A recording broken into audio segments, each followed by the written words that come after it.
वस्सलातु वस्सलामु अला अशरफिल अंबिया वल मुरसलीन अम्मा बाद फ़अऊज़ु बिल्लाहि मिनश शैतानिर रजीम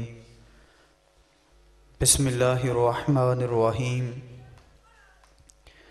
सुब्हानल्लज़ी अस्रा बिअब्दिही लैलन मिनल मस्जिदिल हरामी इलल मस्जिदिल अक़सा अल्लज़ी बारकना हौलहु लिनुरियहु मिन आयातिना इन्नहु हुवस समीउल बसीर। सदक़ल्लाहु मौलानल अज़ीम व सदक़ा रसूलुहुन नबियुल करीमुल आमीन। अल्लाहुम्मा नव्विर कुलूबना बिल कुरान व ज़य्यिन अख़लाक़ना बिल कुरान व अदख़िलनल जन्नत बिल कुरान।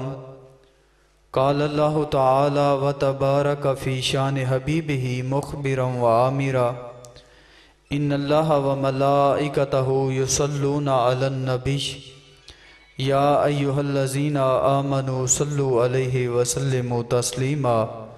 बावाज़ बुलंद पढ़िए सलातु वस्सलामु अलैका या सय्यदी या रसूलल्लाह व अला आलिका व अस्हाबिका या ख़ातमन नबिय्यीन। अस्सलातु वस्सलामु अलैका या सय्यदी या रसूलल्लाह व अला आलिका व अस्हाबिका या रहमतल लिल आलमीन। कोई फलक ते रह यार गया, कोई जा सिदरा ते हार गया। कोई फलक ते रह यार गया, कोई जा सिदरा ते हार गया। एक कालियां जुल्फां वाला सी जड़ा अरश तो भी लंघ पार गया। अल्लाह ताला की हम्दो सना के बाद अल्लाह के प्यारे उम्मत के सहारे रब के महदूब दानाए गयूब वाली कोनो मकां सयाह ला मकां सैयद इंसो जां सरवर लाला रुखां नैयर ताबां सरनशीने महविशां माह खूबा शहनशाह हसीना अहमद मुइतबा हज़रत मुहम्मद मुस्तफ़ा सल्लल्लाहु अलैहि वसल्लम के हजूर नाज में अपनी मोहब्बतों अकीदतों का इजहार पेश करने के बाद आली मर्तबत इंतहाई इज़्ज़तों के लायक उलमाए इस्लाम और दीगर सामईन अस्सलामु अलैकुम व रहमतुल्लाहि व बरकातुहू। मेराज के हवाले से आप लोगों के सामने कुछ कलिमात रखना चाहूँगा। दुआ है कि अल्लाह ताला मेरी ज़ुबान पर कलमतुल हक़ जारी फरमाए। अल्लाह ताला ने कुरान पाक के अंदर इरशाद फरमाया सुब्हानल्लज़ी अस्रा बिअब्दिही, पाक है वो ज़ात के जिसने सैर कराई अपने बंदे ख़ास को लैलम मिनल मस्जिदिल हरामी इलल मस्जिदिल अक़सा, मस्जिद हराम से लेकर मस्जिद अक़सा तक रात के थोड़े से हिस्से में। अल्लज़ी बारकना हौलहु, वो मस्जिद के जिसके इर्द गिर्द हमने बरकतें रखी मिन आयातिना, अपनी निशानियों से। इन्नहु हुवस समीउल बसीर, बेशक वही सुनने वाला और देखने वाला है। तो मेराज के हवाले से आप लोगों के सामने कुछ कलिमात रखना चाहूँगा। दुआ है कि अल्लाह ताला मेरी ज़ुबान पर कलमतुल हक़ जारी फरमाए। इधर से कुछ लोग अगर सामने आ जाएं तो फिर बेहतर होगा। अल्लाह ताला ने हुज़ूर नबी रहमत सल्लल्लाहु अलैहि वसल्लम को जो मोजज़े अता किए, उनमें से दो मोजज़े जो हैं वो बहुत बड़े शुमार होते हैं। उनमें से पहला मोजज़ा ये कुरान मजीद की किताब है कि जो अल्लाह ताला ने अपने महबूब को अपने ख़ास फजलो करम से अता फरमाया। और दूसरा बड़ा मोजज़ा जो हुज़ूर नबी रहमत सल्लल्लाहु अलैहि वसल्लम को अल्लाह ताला ने दिया वो मेराज है, वो मेराज है। मोजज़ा किसे कहते हैं? मोजज़ा ऐसे खर्के आदत का नाम है कि जो अकल के अंदर ना आए, जो अकल के अंदर बात ना आए उसको मोजज़ा कहते हैं। और ये अंबिया के साथ ख़ास होता है। नबी रहमत सल्लल्लाहु अलैहि वसल्लम के साथ मोजज़े जो है वो ख़ास होते हैं, किसी और शख्स से मोजज़ा सादर नहीं होता। तो अल्लाह ताला ने फरमाया सुबहानल्लज़ी असरा बिअब्दिही, पाक है वो ज़ात जिसने सैर कराई अपने बंदाए ख़ास को। तो अल्लाह ताला ने हजूर नबी रहमत सल्लल्लाहु अलैहि वसल्लम को ये जो सैर कराई, ये रात के थोड़े से हिस्से में कराई। हमारे दरस निज़ामी के अंदर हमें एक किताब पढ़ाई जाती है जिसका नाम है शरह अक़ीदा नसफिया, और उसकी शरह है अन-निब्रास। उसके अंदर एक बुजुर्ग कौल लिखते हैं कि एक दिन मैंने रूहानी तौर पे परवाज़ की। क्या कहते हैं? एक दिन मैंने रूहानी तौर पे परवाज़ की। हत्ता सातु फिल फुकानियात, कहते हैं कि मैं बहुत ऊंचा चला गया, हत्ता कि एक अर्श आया, दूसरा अर्श आया, तीसरा अर्श आया, हत्ता कि 7 लाख अर्श आए। तो कहते हैं कि मैं बहुत ऊंचा चला गया। फिर आवाज़ आई कि ए अबुल हसन रिफाई तुम किधर आ रहे हो? तो कहने लगे न सफ़र बशर्ते माल है, न तलब बक़ैदे सवाल है। न सफ़र बशर्ते माल है, न तलब बक़ैदे सवाल है। फ़कत एक सैरी ज़ौक़ को मैं भटक रहा हूँ कहाँ कहाँ। मेरे दिल की ये खलवतें कई बार सज के उजड़ गईं, मुझे बारहा ये गुमा हुआ तुम आ रहे हो कशा कशा। तो कहने लगे मौला मेराज की रात जिस अर्श की छाती पे तेरे महबूब के कदम लगे थे, मैं उस अर्श की तलाश में निकला हूँ। जब उस बुजुर्ग ने ये बात कही ना कि मौला मेराज की रात जिस अर्श की छाती पे तेरे महबूब के कदम लगे थे, मैं उस अर्श की तलाश में निकला हूँ। तो जब उसने ये कलमात कहे तो सुनो आगे से आवाज़ क्या आई। आवाज़ आई इरजी ला वसूल लका, ए अबुल हसन रिफाई पलट जाओ, तुम करोड़ों साल भी परवाज करते रहो, जिस अर्श की छाती पे मेरे महबूब के कदम आए हैं तुम क्या, तुम्हारा ख्याल भी नहीं पहुंच सकता। यारो जिस नबी के कदम इतने ऊंचे हैं उस नबी का सर कितना ऊंचा होगा। आला हजरत बोल उठे ना, कहते हैं कि सारे ऊंचों से ऊंचा समझिए जिसे, सारे ऊंचों से ऊंचा समझिए जिसे, है उस ऊंचे से ऊंचा हमारा नबी, सबसे औला हो आला हमारा नबी, सबसे बाला हो आला हमारा नबी। तो अंबिया को अल्लाह ताला ने मुझसे अता किए।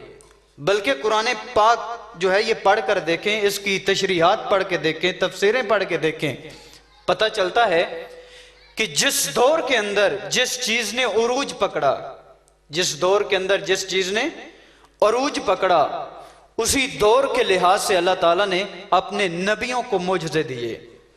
हजरत दाऊद अलैहिस्सलाम का ज़माना देख लीजिए। जब हजरत दाऊद अलैहिस्सलाम का ज़माना था तो इस ज़माने में लोहे का काम जो है वो अरूज पे था। लोहे के अंदर जो है वो लोग महारत रखते थे, लोहे को गर्म करते, उसे नरम करते और फिर उससे जो चीज़ें बनाना चाहते वो बना लेते। इस दौर के अंदर हजरत दाऊद अलैहिस्सलाम के दौर के अंदर लोग जो है वो लोहे के काम में महारत हासिल रखते थे। लेकिन अल्लाह ताला ने हजरत दाऊद अलैहिस्सलाम को ये मोजज़ा अता किया कि जब हजरत दाऊद अलैहिस्सलाम अपने हाथों के अंदर लोहा पकड़ते थे तो इनके हाथों के अंदर लोहा मोम हो जाता था, लोहा मोम हो जाता था, और फिर जिस अंदाज से उसको डालना चाहते डाल लेते। तो ये बात जहन में रहे कि जिस दौर के अंदर जिस चीज ने अरूज पकड़ा, उसी दौर के अंदर अल्लाह ताला ने अपने नबी को ऐसा मुजज़ा अता किया कि उसका तोड़ कर दिया, उसका तोड़ कर दिया। यह था हजरत दाऊद अलैहिस्सलाम का जमाना। अब आइए हजरत मूसा अलैहिस्सलाम का जमाना देखिए। यह जमाना ऐसा है कि इस जमाने के अंदर जादूगर पाए जाते थे। इस जमाने के अंदर जादूगर पाए जाते थे, घर घर के अंदर जो है वो जादूगर होता था। तो जादूगरी का दौर था। वो जो फिरौन है उसने कितने जादूगरों को इकट्ठा किया कि हजरत मूसा अलैहिस्सलाम का मुकाबला कीजिए।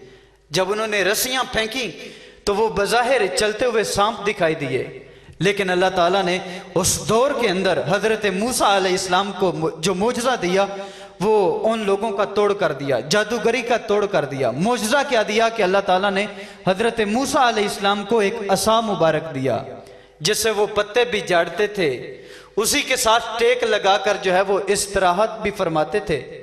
और वही डंडा जब असा उस जमीन के ऊपर फेंकते हैं, जो जादूगरों ने जो है वो रस्सियां फेंकी थी और वो सांप बन गए थे, जब हजरत मूसा अलैहिस्सलाम ने अपना असा मुबारक डाला तो वो उन सारे सांपों को निगल गया और उनकी जादूगरी का तोड़ हो गया। तो जिस दौर के अंदर जिस चीज ने अरूज पकड़ा, उसी दौर के अंदर अल्लाह ताला ने अपने नबियों को ऐसा मौजज़ा अता किया कि जो उसका तोड़ हो। यह था हजरत मूसा अलैहिस्सलाम का जमाना।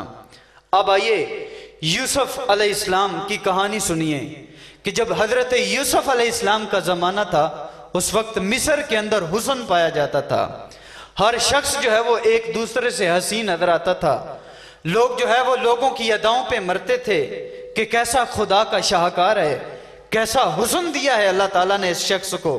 लेकिन जब हजरत यूसुफ अलैहिस्सलाम को इस कायनात के अंदर भेजा तो अल्लाह ताला ने इतना हुस्न दिया, इतना हुस्न दिया कि उन तमाम हसीनों का तोड़ हो गया, उन तमाम हसीनों का तोड़ हो गया।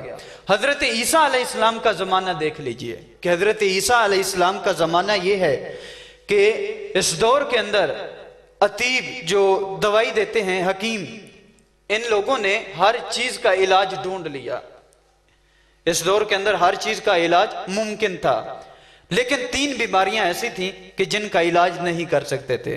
और वो 3 बीमारियां कौन सी थी कि किसी कोड़ी के जिस्म को शिफा नहीं दे सकते थे, और जो मादरजाद अंधा हो उसकी बिनाई वापस नहीं लौटा सकते थे, और जो मर चुका हो उसको जिंदा नहीं कर सकते थे। बाकी हर चीज का वो इलाज कर लेते थे।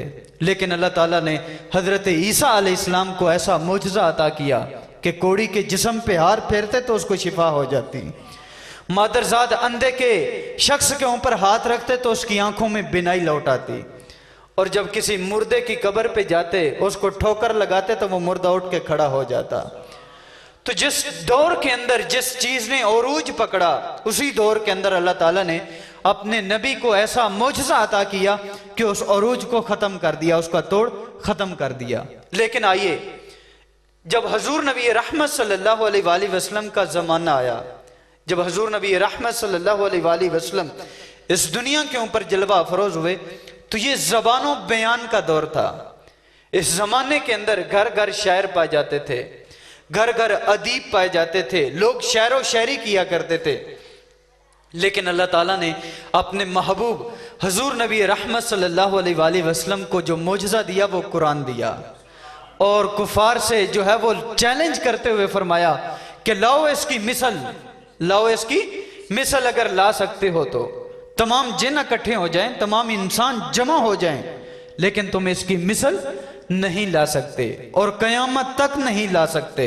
तेरे आगे यूं हैं दबे लचे फुसहा अरब के बड़े बड़े, तेरे आगे यूं हैं दबे लचे फुसहा अरब के बड़े बड़े, कोई जाने मुंह में जुबान नहीं, नहीं बल्कि जिस्म में जान नहीं। तो उस दौर के अंदर कि जब घर घर अदीब पाए जाते थे, शायर पाए जाते थे, उस दौर के अंदर अल्लाह ताला ने अपने महबूब हजूर नबी रहमत सल्लल्लाहु अलैहि वसल्लम को जो मौजज़ा दिया वो कुरान का मौजज़ा दिया और उन लोगों का तोड़ कर दिया। अब चूंकि हजूर नबी रहमत सल्लल्लाहु अलैहि वसल्लम आखिरी नबी थे और इनके बाद किसी नबी ने नहीं आना था, लेकिन जमाने ने तो बाकी रहना था, और जमाने ने जो है वो मुख्तलिफ किस्म के अरूज पकड़ने थे। उस अरूज के मुताबिक आज से 1400 साल कबल हजूर नबी रहमत सल्लल्लाहु अलैहि वसल्लम को जो अल्लाह ताला ने मौजज़े अता किए, वो आज के इस दौर के अंदर जो चीज़ें तरक्की कर रही हैं उनका तोड़ होता हुआ आप दिखाई देगा। वो कैसे? आज साइंस ने इतनी तरक्की की, इतनी साइंस ने तरक्की की कि जो कोबरा हेलीकॉप्टर है उससे जो मिसाइल लोग छोड़ देते हैं, किसी जगह पे निशाना बनाते हैं, बाद में उसका प्रोग्राम बन गया है कि मैं जो है वो फलां जगह पे निशाना नहीं लगाऊंगा बल्कि इस जगह पे निशाना लगाऊंगा। तो जो मिसाइल निकल चुका है अपने हदफ पे वो पहुंच रहा है। आज ऐसा दौर आ गया है, अगर उसको आप रास्ते से हटाना चाहें तो उसको हटा सकते हैं। किसी ज़माने में होता ये था कि हम कहते थे कि कमान से निकला हुआ तीर जो है वो वापस नहीं आ सकता, लेकिन आज ऐसा ज़माना आ गया कि जो तीर निकल चुका है उसका आप रुख तब्दील कर सकते हैं, उसका आप रुख तब्दील कर सकते हैं। ये आज का अरूज है, ये आज की तरक्की है। लेकिन आओ मैं तुम्हें हजूर नबी रहमत सल्लल्लाहु अलैहि वसल्लम की बारगाह में लिए चलता हूँ। हजरत अब्दुल्ला बिन अब्बास से मरवी है कि एक एराबी शख्स हजूर नबी रहमत सल्लल्लाहु अलैहि वसल्लम की बारगाह में हाजिर हुआ। अर्ज की, हजूर ये जो खजूर का खोशा है ना, अगर ये टूट के आपकी झोली में आ गिरे तो मैं आप पे ईमान ले आऊंगा। क्या कहा? ये जो सामने खजूर का दरख्त है, इससे के ऊपर जो खजूरें लगी हुई हैं, ये खजूरें अगर टूट के आपकी झोली में गिर जाएं तो मैं आपके ऊपर ईमान ले आऊंगा। तो कहा पक्की बात है? कहा हाँ पक्की बात है। कहा हजूर नबी रहमत सल्लल्लाहु अलैहि वसल्लम ने उस खजूर के खोशे को इशारा किया, वो खजूर का खोशा टूटा और आका करीम सल्लल्लाहु अलैहि वसल्लम की झोली में आ गिरा।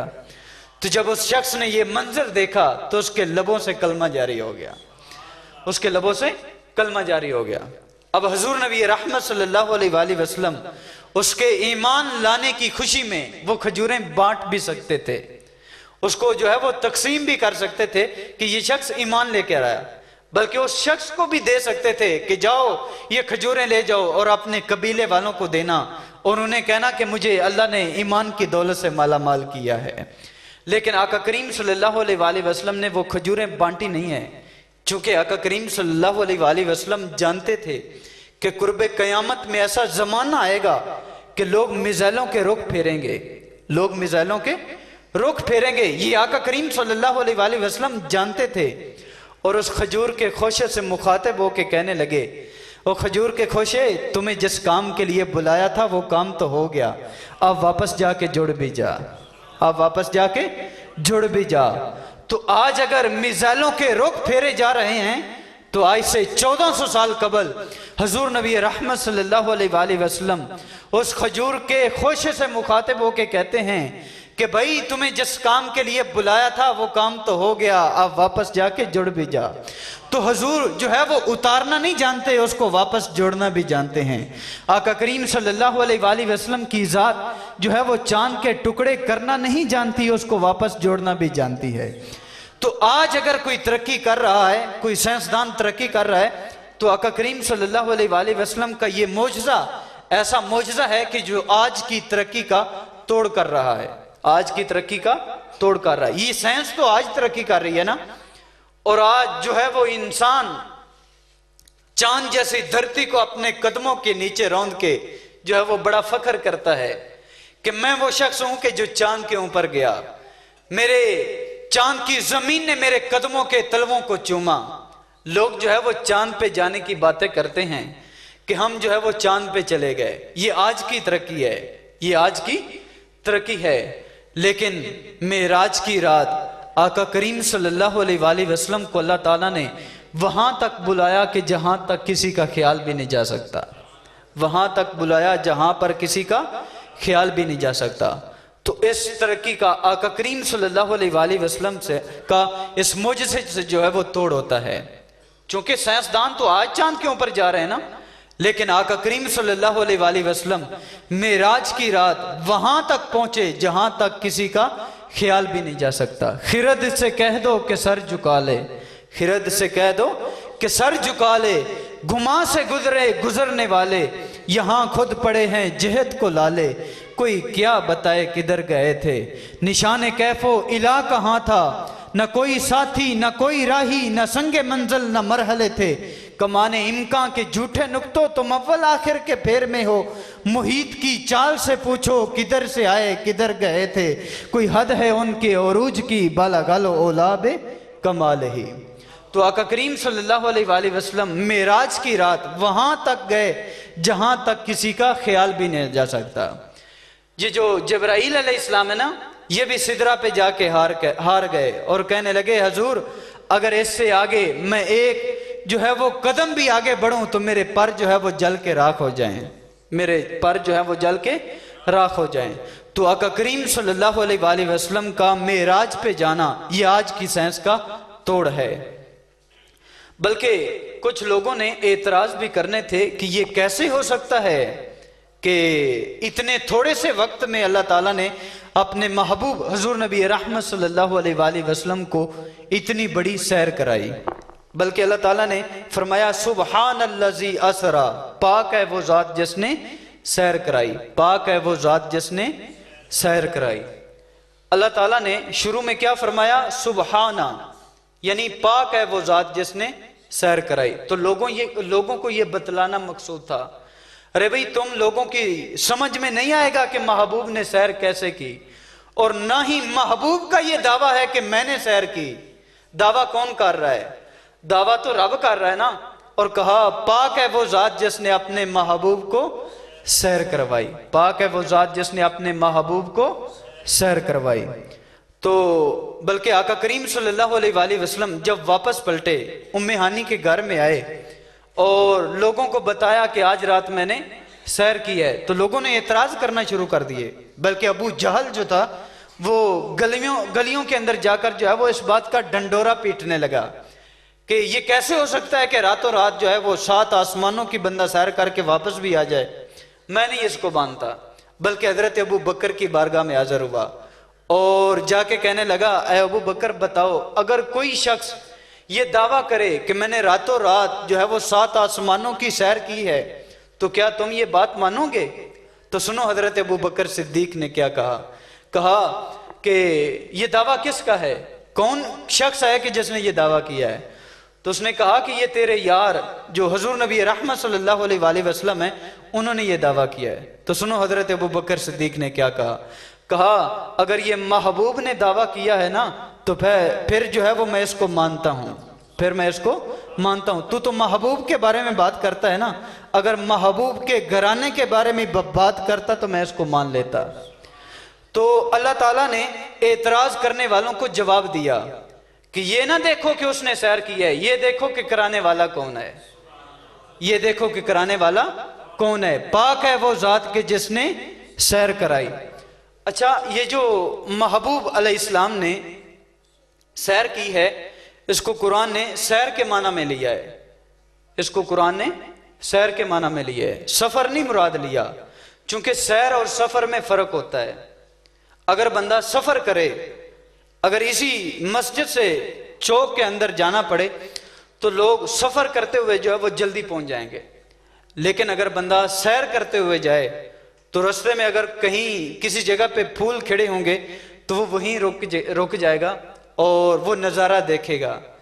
अगर रास्ते में जो है वो कोई दरिया आ जाए या कोई नहर आ जाए या कोई पहाड़ आ जाए तो वहां वो उसके नज़ारों के अंदर मशगूल हो जाएगा, इसलिए कि वो सैर कर रहा है। सैर और सफर में फर्क होता है।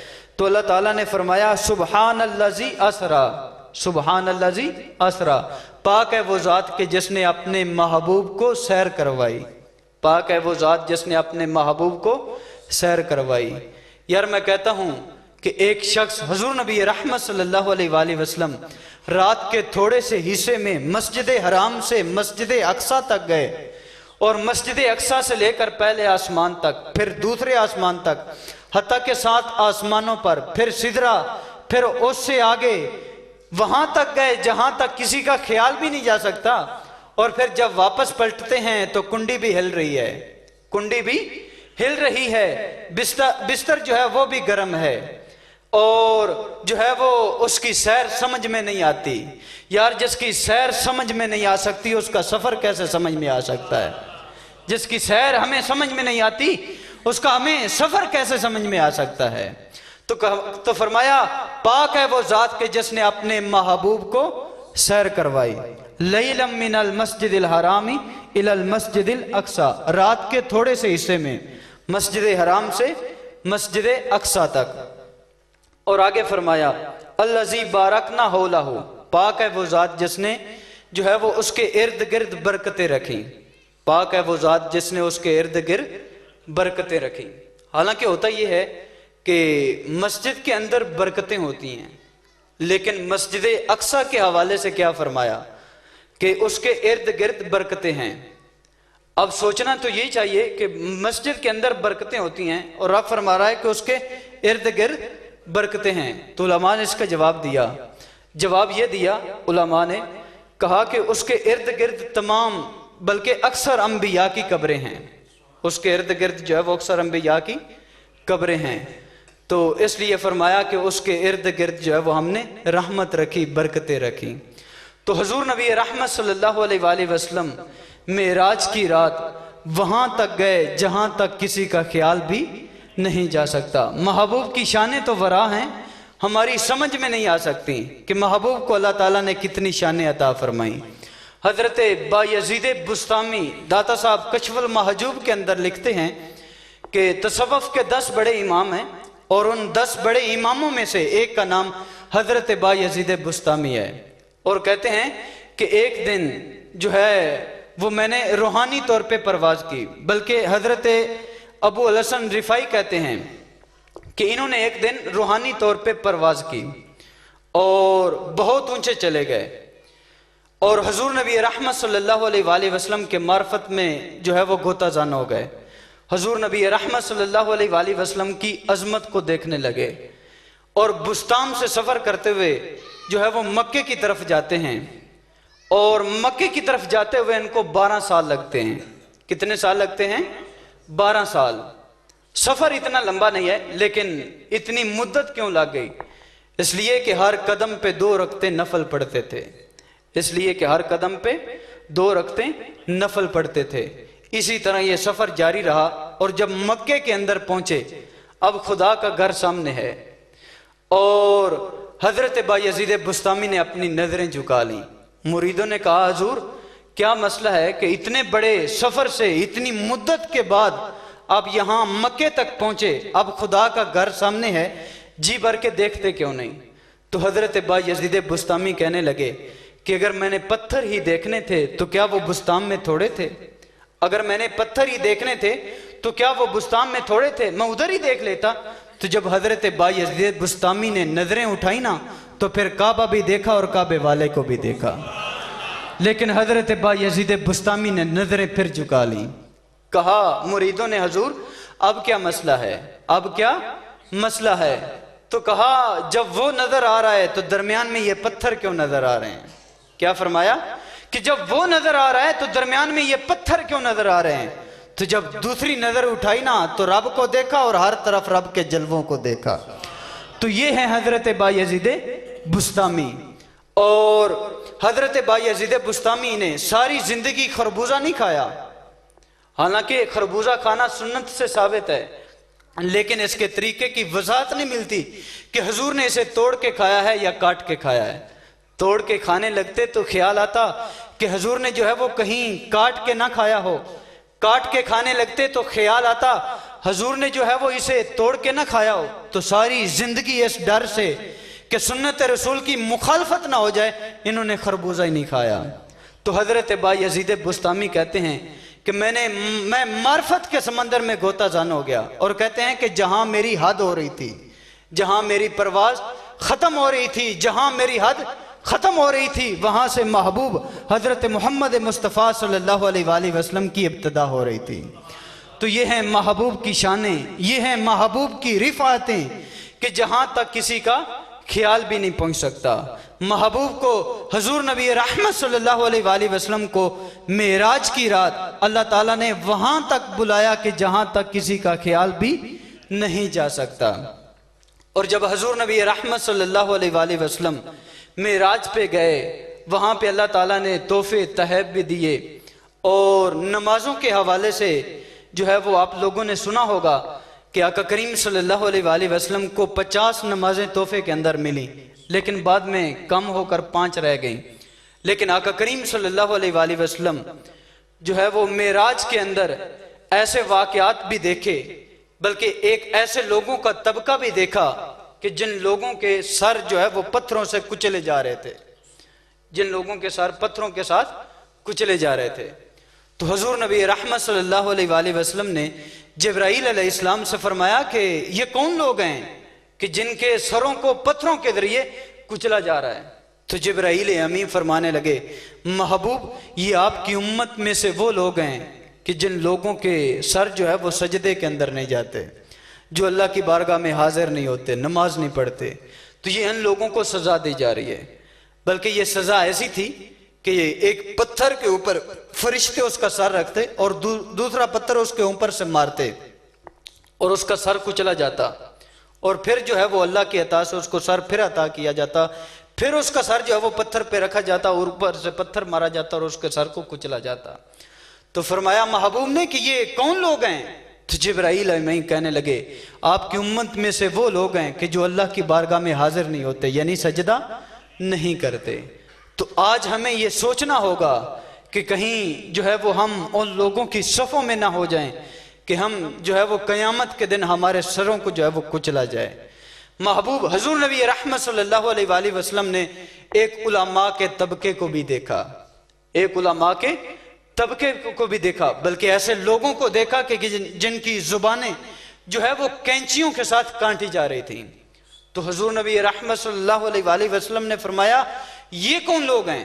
तो जिब्राईल अमीन कहने लगे महबूब आपकी उम्मत में से वो लोग हैं कि जो मिंबर और मेहराब पे लोगों को दर्स दिया करते थे, तबलीग किया करते थे कि मस्जिद के अंदर आया करो, नमाजें पढ़ा करो, यानी लोगों को तबलीग दिया करते थे, लेकिन इसके ऊपर खुद अमल नहीं करते थे, इसके ऊपर खुद अमल नहीं करते थे। तो हमें भी सोचना होगा कि हम अपनी जिंदगी को जो है वो किस अंदाज से गुजार रहे हैं। क्या हम लोगों को तबलीग तो करते हैं, आज उलमा को हमें जो है वो गौर करना होगा कि हम किस जानिब जा रहे हैं। हमारी तकरीर का मकसद क्या है, हमें यह सोचना होगा। हमारी तकरीर का मकसद जो है वो कहीं लोगों से पैसे बटोरना तो नहीं है। हमारी तकरीर का मकसद जो है वो उलमा की जेबें खाली करना तो नहीं है। हमारी तकरीर का मकसद ये है कि लोगों को राह रास्त पे ले आना है, लोगों को राह रास्त पे ले आना है, और जो बातें हम कहें, जो लोगों को कहें, उस पे अमल करके भी कहें। और जब हमारा अपना अमल होगा तो लोग जो है वो उस पे यकीनन अमल भी करेंगे, लोग उस पे यकीनन अमल भी करेंगे। लेकिन जब बंदा जो बयान करने वाला होता है, जो दर्स देने वाला होता है, वो खुद ही अगर किसी चीज पे अमल नहीं करता तो लोगों के अंदर जो है वो उसका असर क्या होगा। एक शख्स है वो जो है वो अमल करता है, लेकिन उसके पास उसकी जुबान के अंदर तासीर नहीं है, लेकिन जब बात करता है ना उसके दिल से निकलती है तो वो अगले बंदे के दिल में उतरती है, और वो जो सुनने वाला होता है वो भी अच्छे रास्ते पे आ जाता है, नमाजें पढ़ना शुरू कर देता है। और ये नमाज तो ऐसी चीज है कि जो कायनात के अंदर जो है वो इतनी अहम इबादत है कि जो इंसान के अलावा किसी और को नहीं मिली। ये दरख्त देख लें, ये क़याम के अंदर हैं और सारी जिंदगी क़याम में रहेंगे।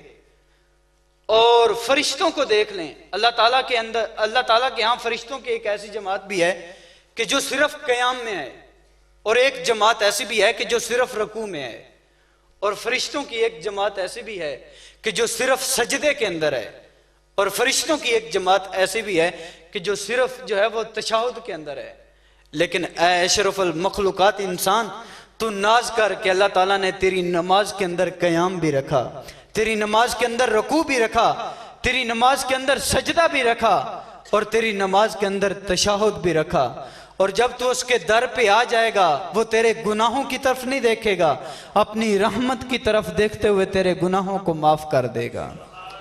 बल्कि नमाज के बारे में आता है कि एक शख्स जब मस्जिद के अंदर आने लगता है, नमाज का इरादा करता है, अभी मस्जिद की तरफ चलता है तो उसके नामा अमाल के अंदर जो है वो नेकियां लिखने फरिश्ते शुरू हो जाते हैं।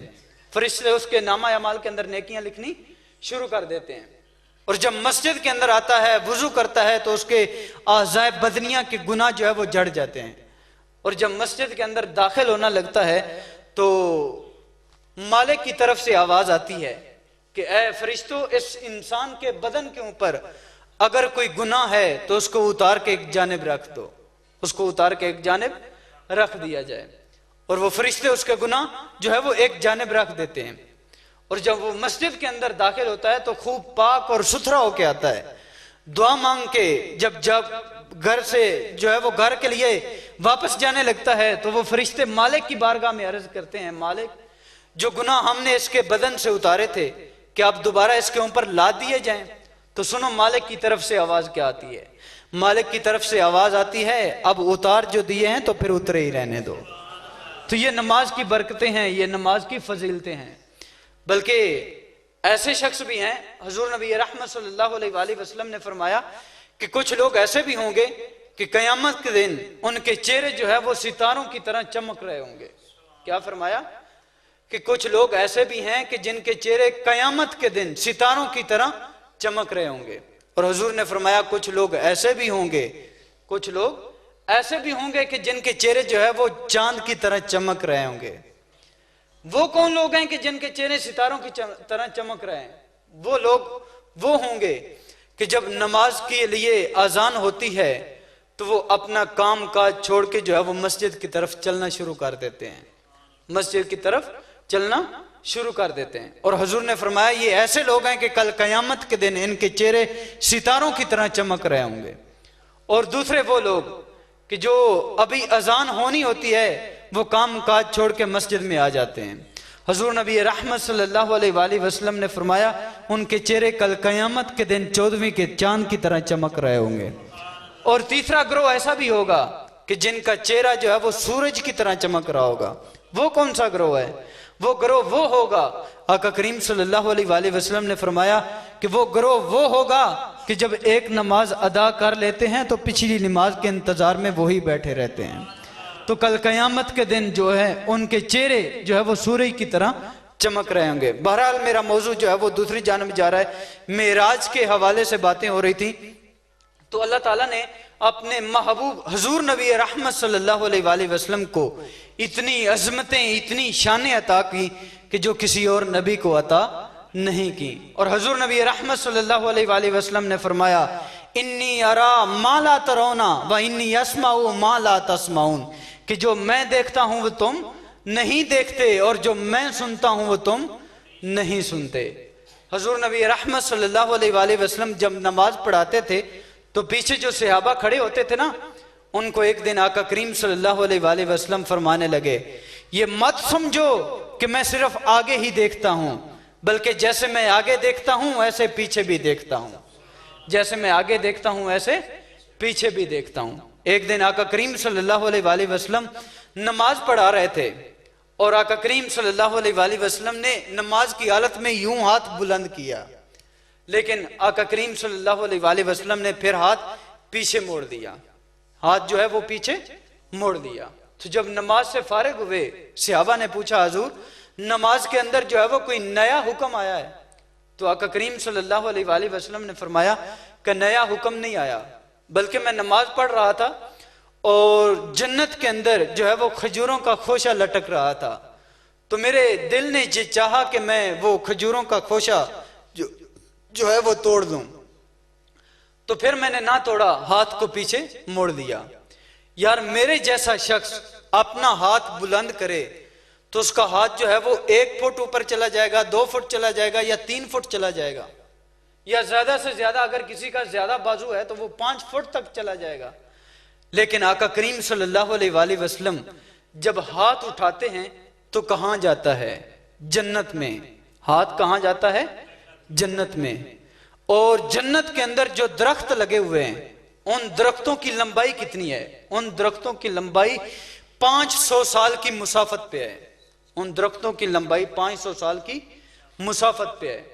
और जमीन से लेकर पहले आसमान तक का जो फासला है वो भी हुजूर नबी रहमत सल्लल्लाहु अलैहि वसल्लम ने फरमाया अरबी नस्ल जो है वो घोड़ा 500 साल लगातार दौड़ता रहे तो पहले आसमान पे पहुंचे, पहले आसमान पे पहुंचे। और फिर पहले आसमान की मोटाई भी इतनी है, फिर दूसरे आसमान के दरमियान खला भी इतना है, यानी एक आसमान को पार करने के लिए जो है वो 1000 साल चाहिए। एक आसमान को पार करने के लिए अरबी नस्ल घोड़े पे सवार होके जो है वो 1000 साल चाहिए। लेकिन आका करीम सल्लल्लाहु अलैहि वसल्लम का हाथ कहां तक पहुंच रहा है? जन्नत तक। और जो जन्नत के लगे हुए दरख्त हैं उन दरख्तों तक आका करीम सल्लल्लाहु अलैहि वसल्लम का हाथ पहुंच रहा है। मेरा हाथ जो है वो 1 फुट ऊपर जाएगा, 2 फुट ऊपर जाएगा या 3 फुट जाएगा, लेकिन मेरी नजरें जो है ये पहले आसमान पे भी जाती हैं, दूसरे आसमान के सितारे भी हमारी नजरें देखती हैं, और जो सितारे तीसरे आसमान के ऊपर बिल्कुल बारीक मदम से नजर आते हैं वो भी हमारी नजर देख लेती है। यार मेरे जैसा शख्स हाथ उठाए तो उसका हाथ जो है वो 1 फुट जाए, 2 फुट जाए या 3 फुट जाए, लेकिन जिसका हाथ जो है वो जन्नत के ऊपर लगे हुए दरख्तों तक जा रहा है, उसकी नजरों का आलम क्या होगा, उसकी नजरों का आलम क्या होगा। तो आका करीम सल्लल्लाहु अलैहि वसल्लम ने फरमाया कि जो मैं देखता हूं वो तुम नहीं देखते और जो मैं सुनता हूं वो तुम नहीं सुनते। और ये जो मेराज का वाकया हुआ, अबू जहल ने इस पे एतराज किया, बल्कि इस दौर के अंदर भी लोगों ने एतराज करने थे, फलसफी लोग थे, वो लोगों ने एतराज करने थे ना कि ये कैसे हो सकता है कि एक शख्स जो है वो बगैर सिलेंडर के जो है वो खला पार कर जाए, कुर्रे ज़महरीरी पार कर जाए, आसमानों के अंदर ऐसे खला भी आते हैं कि जिसके अंदर बर्फ भी है, ऐसी चीजें भी आती हैं कि जो कुर्रा नारी है उसके अंदर आग भी आती है। तो फरमाया एक इंसान जो है वो कैसे आसमानों को पार करके जा सकता है, सिलेंडर के बगैर जो है वो एक इंसान कैसे जा सकता है, ये मुमकिन नहीं है। लोगों ने एतराज करने थे, लेकिन इमाम फखरुद्दीन ने इसका जो जवाब दिया वो सुनने के काबिल है, इसका जो जवाब दिया वो सुनने के काबिल है। फरमाया कि मैं तुम्हें समझाता हूं कि आका करीम सल्लल्लाहु अलैहि वसल्लम मेराज पे कैसे गए और कैसे वापस आए। कुरान से दलील दी, कोई आम दलील नहीं दी, कुरान से दलील दी। दलील क्या है? दलील सुनिए कि हजरत सुलेमान अलैहिस्सलाम का तख्त लगा था, हजरत सुलेमान अलैहिस्सलाम का तख्त लगा था और मलका बिल्कीस जो है वो हजरत सुलेमान की बारगाह में हाजिर हो रही थी। तो हजरत सुलेमान अलैहिस्सलाम बोले कि मुझे मलका बिल्कीस का तख्त चाहिए, कौन जो है वो उसको लेके आएगा। तो जिन्नों में से एक जिन खड़ा हुआ, उसने कहा हुजूर अगर आप मुझे इजाजत दें तो मैं मजलिस खत्म होने से पहले पहले वो तख्त आपकी बारगाह में हाजिर कर दूंगा, वो तख्त आपकी बारगाह में हाजिर कर दूंगा। तो हजरत सुलेमान अलैहिस्सलाम बोले ये तो बहुत वक्त है कि हमें इससे पहले चाहिए। हालांकि तख्त को लाने के लिए उस दौर के अंदर जो मुसाफत थी वो इतनी बनती है कि 1 महीना जाते हुए लगता था और 1 महीना उधर से आते हुए लगता था। और वो कोई तख्त जो है वो कोई आम तख्त नहीं था, 60 हाथ चौड़ा था, 80 हाथ जो है वो लंबा था और कीमती मोतियों से जो है वो जुड़ा हुआ था, सोने हीरे जवाहरात से जो है वो जुड़ा हुआ था, 7 कोठरियों में बंद था, ताले लगे हुए थे और पहरेदार खड़े थे। तो जिनने बहुत बड़ा दावा किया कि हुजूर ये मजलिस खत्म होने से पहले पहले मैं वो तख्त आपकी बारगाह में हाजिर कर सकता हूं। और मजलिस कितना देर रहती थी? सुबह मजलिस शुरू होती और चाश्त की नमाज के बाद मजलिस खत्म हो जाती। बहुत थोड़ी थी मजलिस का वक्त, 3-4 घंटे बनता था। लेकिन जिन्नों में से एक जिन बोला, उसने कहा हुजूर अगर आप मुझे इजाजत दीजिए तो मैं ये मजलिस खत्म होने से पहले पहले वो तख्त आपकी बारगाह में हाजिर कर सकता हूं। लेकिन सुनो हजरत सुलेमान अलैहिस्सलाम ने क्या कहा? कहा नहीं, मुझे इससे भी पहले तख्त चाहिए, मुझे तख्त जो है वो इससे भी पहले चाहिए। तो हजरत आसफ बिन बरखिया जो है वो खड़े हुए, उन्होंने कहा हुजूर मैं जो है वो तख्त आपकी बारगाह में हाजिर कर देता हूं। कहा कितनी देर में? कहा आप आंख बाद में झपकेंगे तख्त पहले पड़ा होगा। क्या कहा? आप आंख जो है वो बाद में झपकेंगे, तख्त जो है वो पहले आपकी बारगाह में पड़ा होगा। तो हजरत सुलेमान अलैहिस्सलाम बोले सोच के बताना, 1 महीना जाते हुए लगता है, 1 महीना उधर से आते हुए लगता है, 7 कोठड़ियों में बंद है और कोई माचिस की डबिया नहीं है कि उसको जेब में जो है वो उठा के आ जाना है। सोच के बताना, 1 महीना जाते हुए लगता है, 1 महीना उधर से आते हुए लगता है, 7 कोठड़ियों में बंद है, 7 हाथ चौड़ा है, 80 हाथ जो है वो लंबा है, तो आप इतनी जल्दी ले आओगे? उसने कहा हुजूर मैं ले आऊंगा। तो फिर वही हुआ कि हजरत सुलेमान अलैहिस्सलाम ने अभी आंख नहीं झपकी थी कि तख्त आपकी बारगाह में सामने पड़ा था। तो हजरत इमाम फखरुद्दीन राजी जो है वो इस वाक़े को बयान करने के बाद कहते हैं कि यार हजरत सुलेमान अलैहिस्सलाम का उम्मती, हजरत सुलेमान अलैहिस्सलाम का उम्मती, हजरत सुलेमान अलैहिस्सलाम का मुक्तदी, उसको अल्लाह ताला ने ये मकाम, ये मर्तबा अता किया कि आने वाहिद के अंदर आंख झपकने से पहले एक तख्त हाजिर कर सकता है। तो हजरत सुलेमान अलैहिस्सलाम जो है वो मुक्तदी बन के इमाम उल अंबिया हजूर नबी रहमत सल्लल्लाहु अलैहि वसल्लम के पीछे खड़े होकर नमाज पढ़ रहे थे। जब मुक्तदी की ये शान है तो इमाम उल अंबिया की शान का आलम क्या होगा। जब मुक्तदी की ये शान है तो इमाम उल अंबिया की शान का आलम क्या होगा। ये शान है खिदमतगारों की, ये शान है खिदमतगारों की, सरकार का आलम क्या होगा। तो ये तो शान है ना खिदमतगारों की। आने वाहिद के अंदर अभी हजरत सुलेमान अलैहिस्सलाम ने आंख नहीं झपकी थी कि तख्त आपकी बारगाह में हाजिर हो चुका था। तो जब हजरत सुलेमान अलैहिस्सलाम का उम्मती जो है वो आने वाहिद के अंदर एक तख्त जो है वो एक सेकंड से पहले हाजिर कर सकता है, तो क्या इमाम उल अंबिया रात के थोड़े से हिस्से में जो है वो मेराज से आ जा नहीं सकते? आ जा सकते हैं। और ये हजूर का दावा नहीं है, ये दावा तो वो कर रहा है कि जो जात इस वाक़े को बयान करने से पहले जो है वो सुभान अल्लाह कह रहा है। इस वाक़े को बयान करने से पहले सुभान अल्लाह कह रहा है। अगरचे आपके मुंह से सुभान अल्लाह निकले या ना निकले, लेकिन ये वाक़या ऐसा है कि जिसको बयान करते हुए रब खुद कहता है सुभान अल्लाह, सुभान अल्लाह, सुभान अल्लाह जी असरा बे अब्दिही। पाक है वो जात जिसने सैर कराई बे अब्दिही, अपने बंदे खास को। अच्छा, यहां पे फरमाया बे अब्दिही, क्या फरमाया? बे अब्दिही। हालांकि अल्लाह ताला यहां बे रसूल ही भी कह सकता था, लेकिन बे अब्दिही क्यों इस्तेमाल किया? अब्द क्यों कहा हजूर को? रसूल भी कह सकते थे, लेकिन अल्लाह ताला ने यहां पे रसूल नहीं कहा। इसकी क्या वजह है? इसकी वजह यह है कि हजूर नबी रहमत सल्लल्लाहु अलैहि वसल्लम सारी जिंदगी आका करीम सल्लल्लाहु अलैहि वसल्लम को अल्लाह अल्लाह जो है वो पुकारते रहे। ऐ मेरे अल्लाह, सारी जिंदगी हजूर नबी करीम सल्लल्लाहु अलैहि वसल्लम रब को जो है वो अल्लाह अल्लाह कहकर पुकारते रहे। तैफ के बाजारों के अंदर जो है वो अल्लाह अल्लाह कहा, और जिन रस्तों पे कांटे बिछे थे उस रस्ते पे भी जो है वो अल्लाह का नाम जारी रखा। लेकिन जब मेराज की रात आका करीम सल्लल्लाहु अलैहि वसल्लम अल्लाह की बारगाह में हाजिर हुए तो अल्लाह ने आपको बहुत सारे तोहफे दिए, और तोहफे देने के बाद रब ने कहा कि ऐ महबूब, ये चीजें तो मैंने अपनी तरफ से अता की थी, अब तुम बताओ कि तुम्हारी चाहत क्या है। अब तुम बताओ कि तुम्हारी चाहत क्या है कि तुम्हें क्या दिया जाए।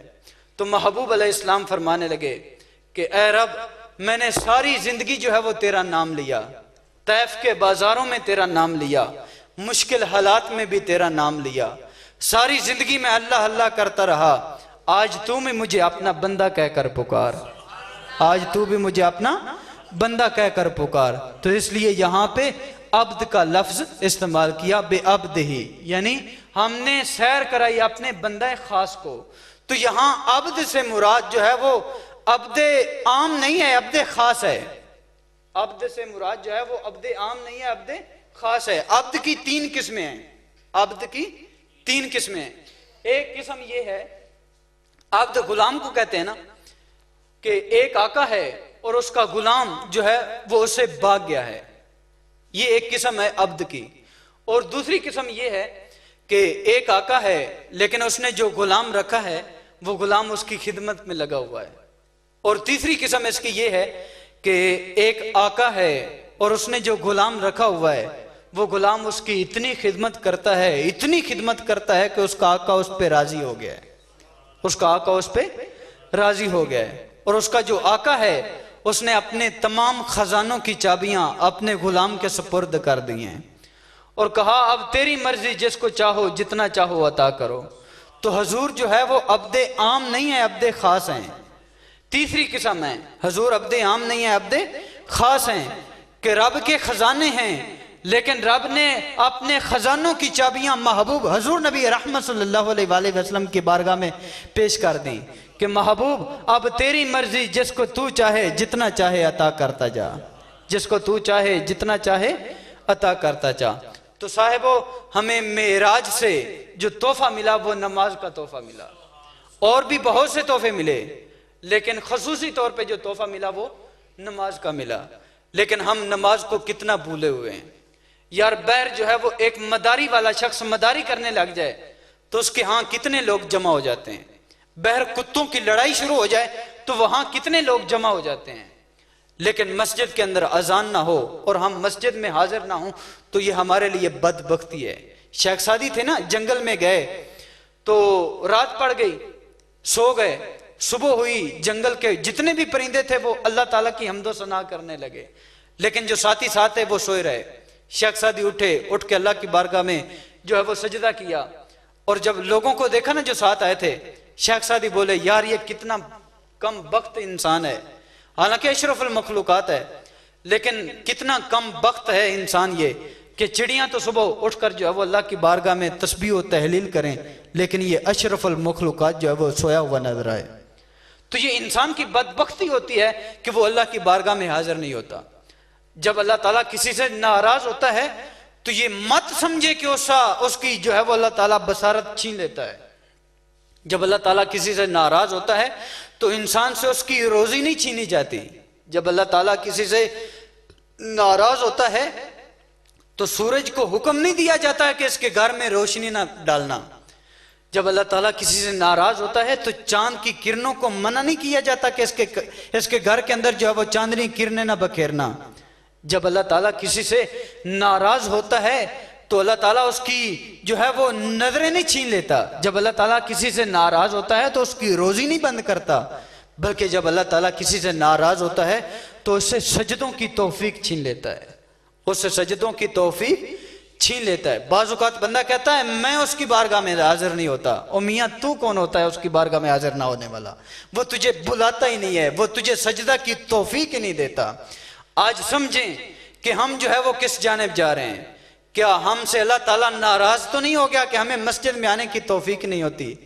ये कारें, ये बंगले, ये कोठियां, ये सब कुछ यहीं पे पड़ा रह जाएगा और तो इस दुनिया से खाली हाथ चला जाएगा। आज हमें सोचना होगा कि मेराज की रात जो अल्लाह ताला ने हमें तोहफा अता किया, हम उसकी जो है वो पूरी पाबंदी के साथ जो है वो उसका लिहाज करेंगे। इस मज़हब में, इस नशिस्त में हमें आज के बाद ये अहद करके जाना होगा कि महबूब आज के बाद हम नमाजें नहीं छोड़ेंगे। यार जब हम किसी दोस्त की बारगाह में हाजिर हों तो कोई तोहफा लेकर जाते हैं ना, तो आज ये तोहफा लेकर जाएं, आज ये तोहफा लेकर जाएं कि हम जब भी अल्लाह की बारगाह में हाजिर होंगे तो सजदे करेंगे। ये अल्लाह की बारगाह में हम तोहफा लेकर जाएंगे कि आज की जिंदगी जो गुजर गई वो तो गुजर गई, लेकिन जो आइंदा की जिंदगी है वो हजूर नबी रहमत सल्लल्लाहु अलैहि वसल्लम के फरमान के मुताबिक हम जो है वो मस्जिदों में सजदे करेंगे, नमाज पढ़ेंगे, अपने बच्चों को पढ़ाएंगे। होता यह है कि लोग शिकायतें करते हैं कि हमारे बच्चे नमाज नहीं पढ़ते, को दम कर दें। यार जब बड़े नमाज नहीं पढ़ेंगे तो बच्चे क्या पढ़ेंगे? बच्चे जो है वो तो छोटों को देखकर पढ़ते हैं ना, लेकिन अगर बड़े ही ना पढ़ें तो फिर बच्चे भी क्या पढ़ेंगे? तो दुआ करो कि अल्लाह ताला हमें जो है वो जो कुछ हमने सुना उस पर अमल करने की तौफीक अता फरमाए, और जिन लोगों ने खुसूसी तौर पे ये इंतज़ाम किया अल्लाह ताला उनके घर में, उनके कारोबार में बरकतें अता फरमाए। जो लोग दूर नज़दीक से चल कर आए, इस प्रोग्राम को जो है वो सुना, हम सब का आना जाना अपनी बारगाह में कबूल फरमाए। व आखिर दवाना अनिल हम्दुलिल्लाहि रब्बिल आलमीन। अभी नमाज होगी, नमाज के फ़ौरन बाद जो है वो लंगर होगा, नमाज अदा